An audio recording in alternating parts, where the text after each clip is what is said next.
আমাদের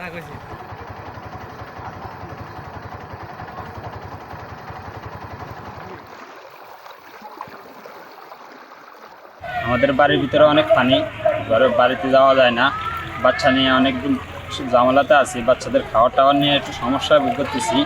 এখানে ঝুঁকিপূর্ণ শিশুদেরকে শনাক্ত করে তাদেরকে জরিপ কাজে অংশগ্রহণ করা হয়েছে এবং জরিপ অন্তর্ভুক্ত করে তাদেরকে পরবর্তীতে কিট বক্স বিতরণ করা হবে।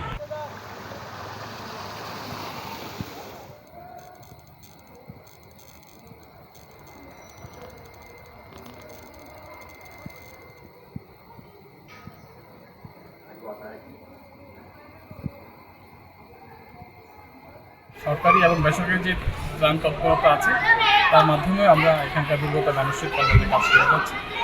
আপনি জানেন যে আমাদের ভুলা নদীর পানির স্তরটি কমতে শুরু করেছে।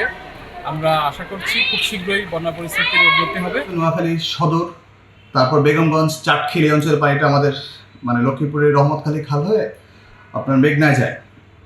এখন পানি অনেক কমেছে এবং আশা করছি আগামী 2-3 দিনের ভিতরে আরও র্যাপিড উন্নতি হবে। অন্যদিকে ভুলা নদীর পানি হাইট কমে গেছে। রামগতি, কমলনগরের বাঁধের বাইরে যে এরিয়াটা ছিল, যেটা ইনারেটেড ছিল, সেটারও পানি কমে গেছে।